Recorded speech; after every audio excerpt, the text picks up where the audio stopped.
जय हिंद दोस्तों। रेवाड़ी में जो अपने पार्षद के इलेक्शन चल रहे हैं उसमें एक और हमने भाई मिला जो फौजी साहब है और वार्ड नंबर 7 से इलेक्शन लड़ रहा है।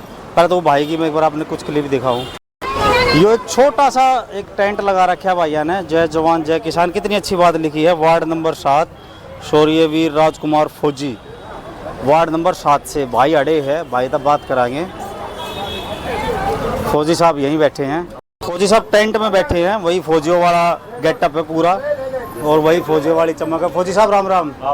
कौन से वार्ड से हो रेवाड़ी में? 7 नंबर वार्ड से हूं सर। 7 नंबर वार्ड से रिटायरमेंट आ गए आप? Yes sir, yes sir. अच्छा, तो कितना क्या रुझान आपको क्या लग रहा है? सर पब्लिक का काफी सपोर्ट है हमारे को और अच्छी वोटों से हम अब अवश्य विजय प्राप्त करेंगे। भारतीय वायुसेना से आया हूं सर। अच्छा, एयरफोर्स में थे आप? एयरफोर्स में थे आप, समाज सेवा में आ गए हो।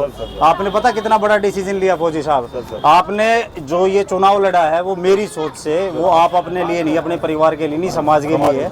क्योंकि एक हमारे देश की सेना एक ऐसी चीज़ है, जो हमारी फोर्स है वो एक इतना डिसिप्लिन में रहती है। अगर वो भी राजनीति में उतर जाए तो शायद वो हमें भी वो चीज़ें सिखाए।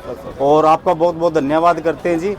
अब सर मेरा मानना ये है कि जैसे अभी हम वार्ड के इलेक्शन लड़ रहे हैं, ऐसे ही अगर फौजी भाई एमएलए, ऐसे ही अगर फौजी भाई एमपीज, ऐसे पूरे देश में भाई फौजी भाई अगर वोट लगे तो अवश्य ही हमारा देश जो है वो एक डिसिप्लिन वे में काम करेगा और एक ईमानदारी से हमारा देश अवश्य विकसित, विकासशील और अवश्य प्रगतिशील होगा। सर हमारी सोच तो यही है कि हमें मतलब सभी फौजी भाई भारत देश को भाई सही बात है इलेक्शन में आए और भारत देश का विकास हो। सर फौजी साहब ने बात हम बहुत बड़ी बात कह दी भाई, पर फौजी साहब ने क्या बतावा कि यह भारत की राजनीति है।